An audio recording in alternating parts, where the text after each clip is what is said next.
Billionaire CEO Adrian Cole visits a school for charity and is stopped by little Amara, who softly asks, "Sir, could you be my daddy for one day?" Filling in at her Father's Day event stirs emotions he thought were gone. Her mother, Naya, is grateful but cautious. What begins as a simple act of kindness becomes a powerful bond, leading Adrian toward the unexpected family his heart didn't know it needed. Hey family, welcome to Real Life Heart Stories. Please subscribe and give this video a like. It truly means the world to us. Don't forget to share it with your friends and loved ones, and turn on post notifications so you never miss a new upload. Thank you so much for the support. Now, sit back, relax, and let's dive into today's story. Adrian Cole hated school environments. Too loud, too chaotic, too unpredictable. Yet here he was, billionaire CEO, standing stiffly inside Maple Oak Primary School, wondering why he ever agreed to this charity visit. He adjusted his cufflinks. 10 minutes, he muttered. Smile, donate, leave. That was the plan. Until something small tugged gently at his trouser leg. He looked down. A little girl stood there, 7, maybe 8. Brown skin glowing softly under the fluorescent lights, 2 puffy pigtails, a pink backpack hugging her chest. Her eyes, huge, round, and painfully sad. "Hello," Adrian said, lowering himself slightly. "Are you lost?" She shook her head, took a breath like she was jumping off a cliff, and whispered, "Sir, could you be my daddy just for one day in school?" Adrian froze. Not figuratively, literally froze. "I'm sorry?" he asked slowly. She bit her lip. "Today is Father's Day event. Everyone has a daddy here, except me." Her voice cracked on the last word. Adrian exhaled, unsteady. "Where's your mother?" "She's working a double shift. She always works." She looked up again, eyes glistening. "Please, sir, just today. I don't want the other children to laugh at me again." Again. That word hit harder than he expected. He should walk away. He had meetings waiting, a merger signing, calls from investors. Being a pretend father was nowhere in his schedule. "What's your name?" he asked quietly. "Amara," she said, clutching her backpack tighter. "Beautiful name. And you want me to stand with you? For the event?" "Yes, just stand by me. I won't ask for anything else." Her voice was brave, but her fingers trembled. Adrian looked away for a moment as a familiar ache rose in his chest. One he avoided, buried, locked away. He hadn't heard anyone call him daddy. Since the day everything in his life shattered. He shut the memory down instantly. When he looked back, Amara's eyes were lowering. She thought he would reject her. And something about that, about the quiet acceptance of disappointment on such a small face, broke him in a place he didn't know was still fragile. "Amara," he said softly. She didn't look up. So he crouched fully, meeting her sad little gaze, and said, "Okay, I'll be your daddy today." Her head snapped up. "Really?" "Yes," he said, surprised by how certain he suddenly felt. Before he could blink, she threw her tiny arms around his neck, hugging him so tightly it startled him. Adrian's breath caught. He hadn't been hugged like this honestly, innocently in years. "Thank you, sir," she whispered. "I won't embarrass you." "You're not embarrassing me," Adrian muttered, voice rougher than he intended. She pulled back, smiling for the first time wide, hopeful, shining. Something shifted inside him. This wasn't going to be just one simple favor. He could feel the weight of it already.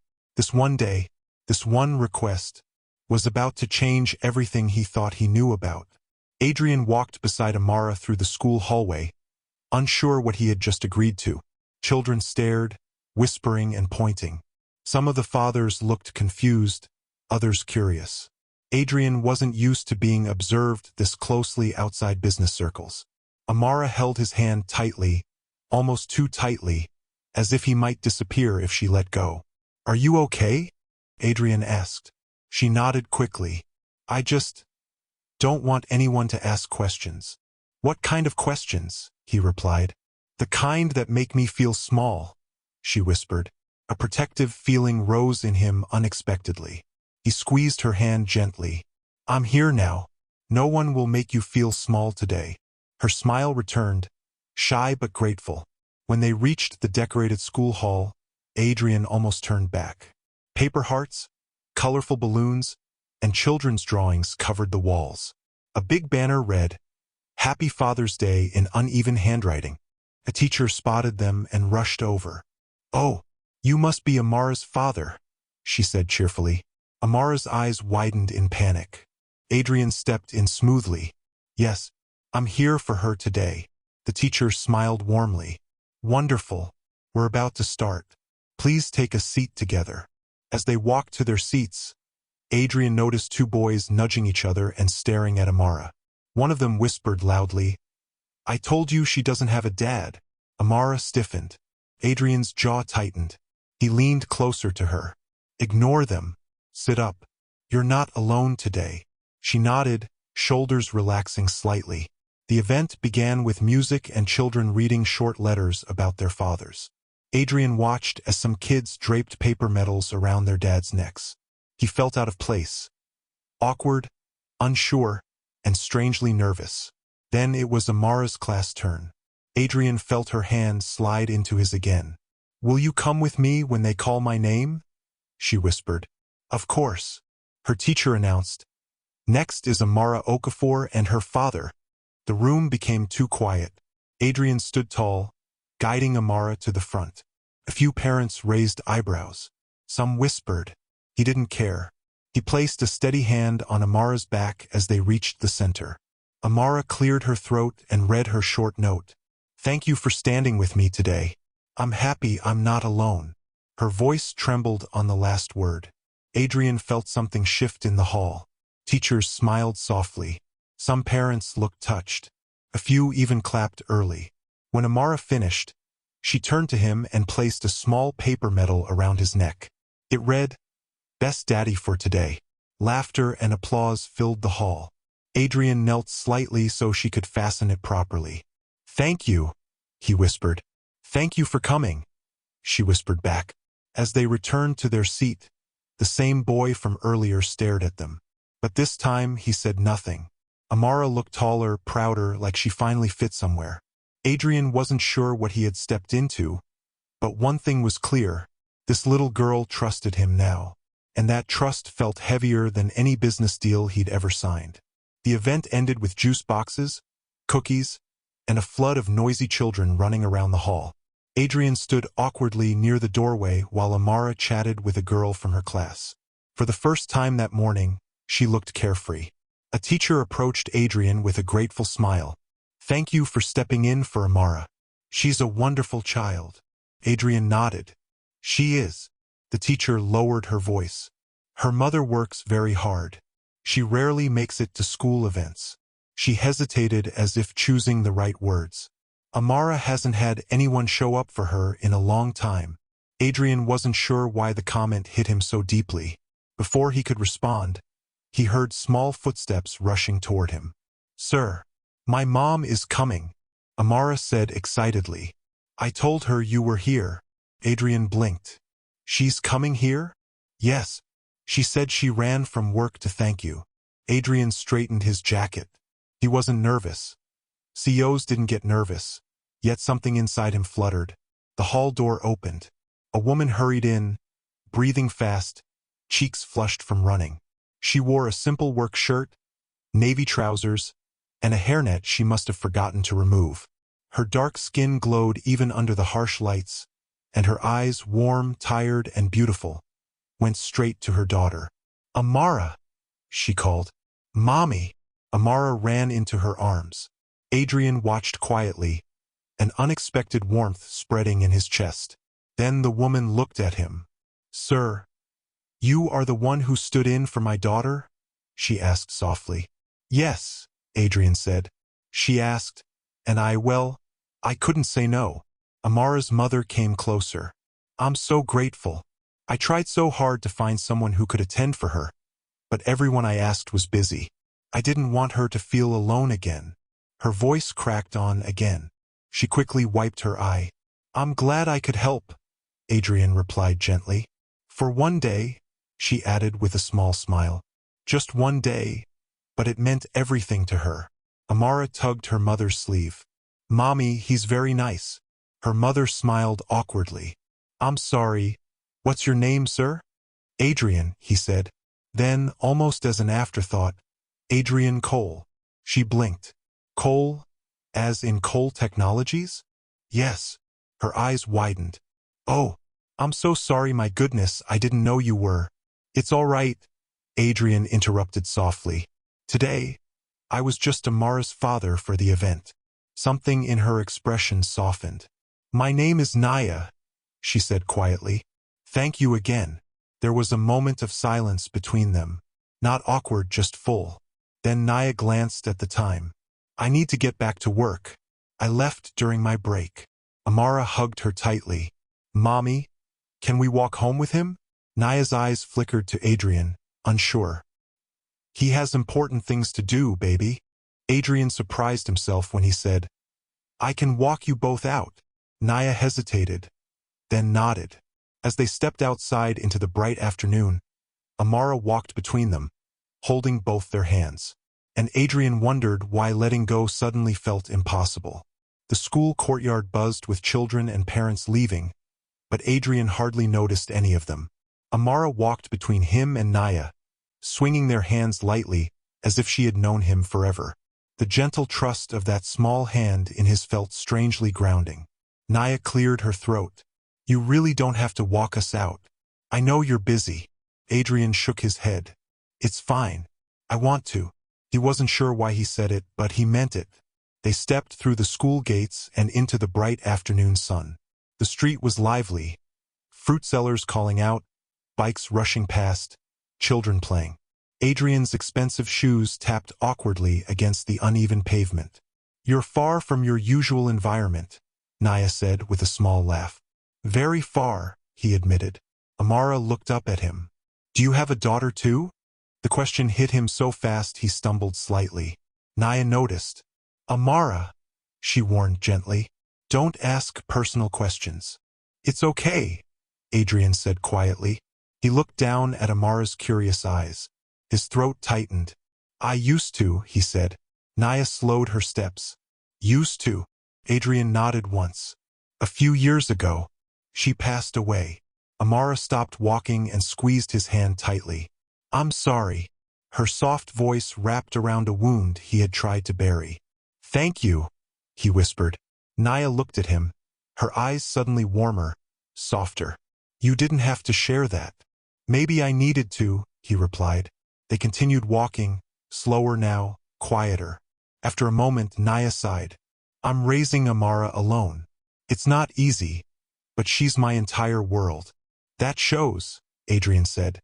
"She deserves more than what I can give." Naya added, her voice low. "Today, you gave her something I couldn't." Adrian shook his head. "You give her everything that matters."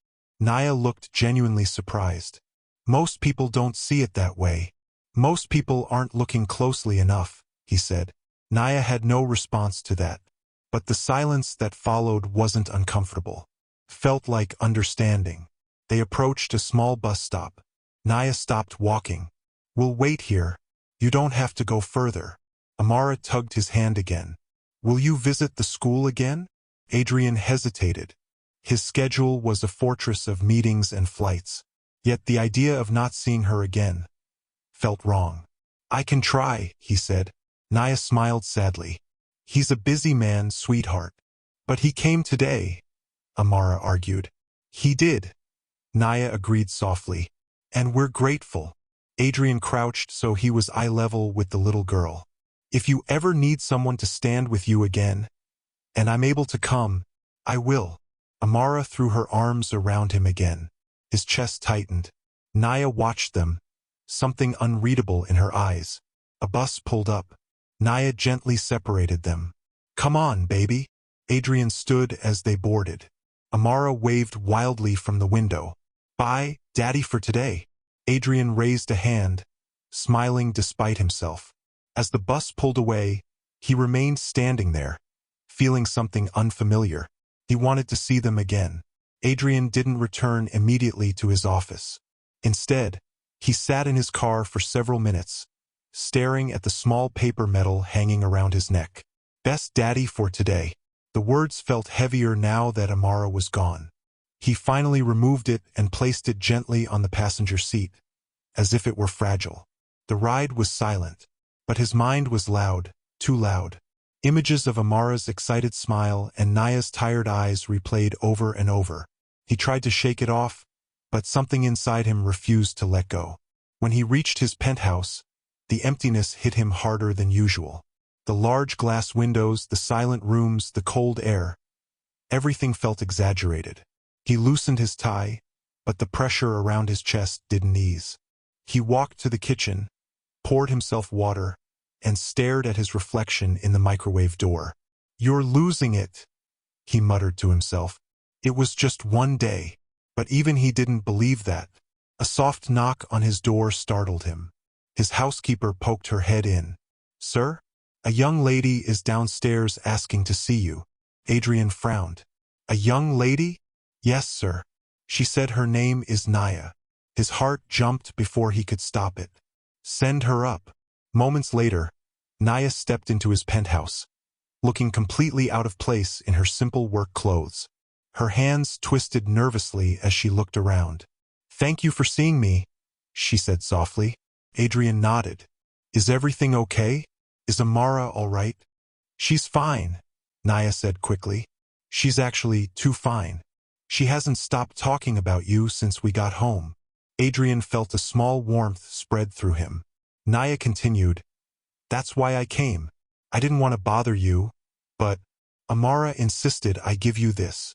She reached into her bag and handed him a folded piece of paper. Adrian opened it. Inside was a drawing, stick figures, bright colors, crooked letters. A little girl held the hand of a tall man in a suit. Above them, written in shaky handwriting, "My best day ever. Thank you." Adrian stared at the drawing longer than he needed to. "I also came to say something," Naya added quietly. "I don't want Amara to get attached. Today meant the world to her, but I know you have a different life. I can't let her hope for something that isn't possible." Adrian looked up slowly.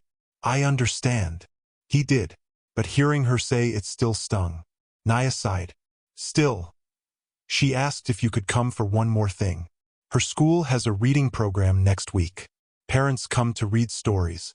She wants you to read. Adrian hesitated. Meetings, contracts, deadlines. Yet none of those thoughts felt stronger than the memory of Amara's smile. "If it's important to her," he said, "then I'll be there." Naya's eyes softened. "Thank you truly." As she turned to leave, Adrian knew exactly one thing. He was already in deeper than he planned.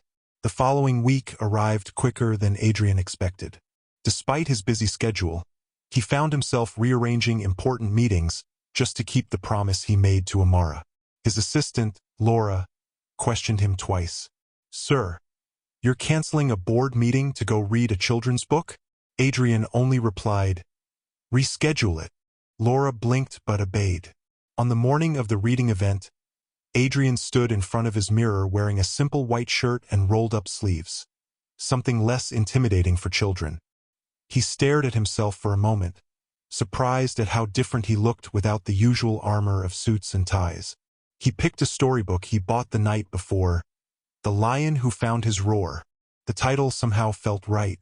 When he arrived at Maple Oak Primary School, the same teacher from last week beamed. "Mr. Cole, the kids are excited, especially Amara." Adrian felt a strange flutter in his chest. In the classroom, Amara sat in the front row, her legs swinging happily. The moment she saw him, she nearly fell off her chair. "He came. Mommy, he came," she shouted. Naya sat near the back, having taken a short break from work. She looked tired but happy. Adrian caught her gaze, offering a small nod. She returned it with a soft smile. The children gathered around him on a rainbow-colored carpet. Adrian sat in a small wooden chair clearly not designed for grown men, but he tried to look comfortable. "Good morning," he said. "Good morning, Mr." the children chorused. "Today," Adrian announced, lifting the book, "we're reading about a lion who forgot how to roar." The class gasped as if he'd revealed a major spoiler. Adrian chuckled. He began reading, using different voices for each character. The children laughed, leaned closer, pointed at the pictures, and asked questions. Amara stayed right beside his knee, glowing with pride as if she brought a celebrity to class. Halfway through, he noticed Naya watching him, really watching him. Her eyes softened every time he gave a child attention or paused to help someone pronounce a difficult word. When he finished the book, the children clapped loudly. One boy raised his hand. "Are you Amara's real dad?" The room froze. Amara stiffened. Naya tensed. Adrian looked at the curious boy calmly. "I'm someone who cares about her," he said gently. "And I'm glad to be here today." The boy nodded, satisfied. As the children dispersed, Amara grabbed his hand. "You read better than the cartoons. That's the best compliment I've ever received." Adrian laughed. Naya approached, brushing a loose strand of hair from her face. "Thank you again. You didn't have to do any of this." "I wanted to," he replied. She hesitated before speaking. "I haven't seen her this happy in months." Adrian looked down at Amara, who was hugging the book like a treasure. "She deserves happy days." Naya swallowed. "You're making it harder not to appreciate you." He smiled softly. "Then don't fight it." Their eyes held longer than either expected. In that moment, something unspoken shifted between them. Gentle, real, and dangerous. The school day ended with the usual burst of noise, but Adrian wasn't ready to leave. Neither was Amara, who clung happily to his side as they walked toward the school gate. Naya followed slowly, her expression thoughtful. "Mommy," Amara said, skipping ahead. "Can he walk us home again?" Naya's eyes flickered to Adrian. "If he's not too busy." "I have time," Adrian replied without hesitation. They started down the familiar street. Amara talked nonstop about her favorite cartoon characters, her best friend in class, and how she wanted to be a doctor someday. Adrian listened with genuine interest, smiling at her excitement.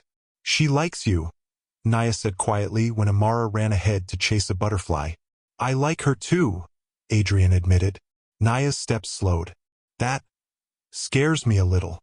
Adrian looked at her. "Why?" "Because children attach fast," she said. "And men with your kind of life don't stay. I can't let her get hurt."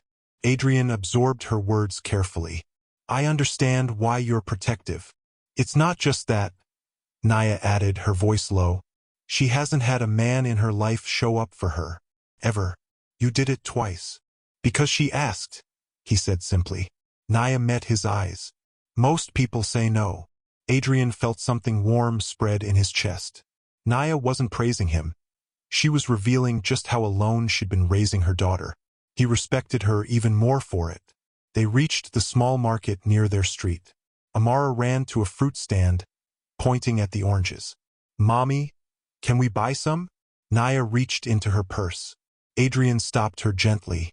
"Let me." Naya shook her head. "No, please. I don't want charity." "It's not charity," Adrian said softly. "It's just oranges." Naya hesitated, then nodded. The small exchange felt strangely intimate. After buying the fruit, they continued walking. Amara hummed happily, holding both their hands. To anyone watching, they looked like a small family enjoying a simple afternoon. Naya noticed it too. She pulled her hand away slowly, creating space between them. Adrian didn't take it personally, but he felt the shift. When they reached their bus stop, Naya turned to him. "Thank you for today." Again. "You don't owe me thanks," he replied. "Maybe not," she said. "But I mean it." Amara hugged him tightly. "Will you come again?" Adrian looked at Naya before answering. "If your mom allows it." Naya held his gaze for a long moment, weighing something deeply. Finally, she nodded. "We're around. If you want to stop by sometime." A simple sentence. But for Adrian, it felt like a door quietly unlocking. As they boarded the bus, he realized something unsettling. He didn't just want to see them again. He needed to. Days passed, but the feeling didn't fade. Adrian found himself thinking about Naya and Amara during meetings, during meals, even late at night when his penthouse felt too large for one man. their laughter, their warmth. It clung to him in a way he couldn't ignore. Finally, one Friday afternoon, he made a decision that surprised even him. He canceled his evening appointments and drove to the small neighborhood where Naya and Amara lived. He rehearsed what he might say, but when he knocked on their door, every word vanished. Naya opened it wearing a simple house dress. Her eyes widened. "Adrian." "Hi," he said, suddenly unsure. "I was in the area." Her brows lifted. "In this area?" He exhaled. "Caught. I wanted to check on you both." Amara's voice echoed from inside. "Mommy, who's at the door?" Naya stepped aside. "Come in." The apartment was small but warm. Family photos, colorful drawings, the smell of stew cooking on the stove. Amara ran out, squealing. "You came." Adrian crouched as she hugged him tightly. "I missed you too." Naya watched them quietly, her expression softening. They spent the evening talking. Amara showed him her drawings and school badges. Naya served him a plate of stew even though she insisted it was too simple for someone like him. He loved it. At one point, Amara climbed onto his lap and fell asleep there. Adrian froze, afraid to move, afraid to break the fragile peace settling around them. Naya took a seat beside him. "She trusts you," she whispered. "I trust her too," he replied. Naya looked down at her hands. "I need to ask, what are you really doing here, Adrian?" He considered his answer carefully. "I've spent years alone in a life full of things that don't matter. But being with you too." He paused, voice softening. "It feels like something real." Naya's eyes glistened. "I'm scared," she admitted. "So am I," he said. "But maybe we try? Slowly, carefully. No promises that overwhelm. Just presence." Naya studied him for a long moment. "Presence," she repeated. "I can accept that." He smiled gently. "And I'd like to be part of Amara's life, if you'll let me. Not just for a day. Not just for an event. For as long as it feels right." Naya took a shaky breath, then nodded. "We can try." Relief washed over him like warmth. Amara stirred slightly, still asleep on his chest, her tiny hand resting over his heart. Adrian covered her hand with his. For the first time in years, he felt whole. A new beginning had quietly found him through a little girl who simply wanted a daddy for one day.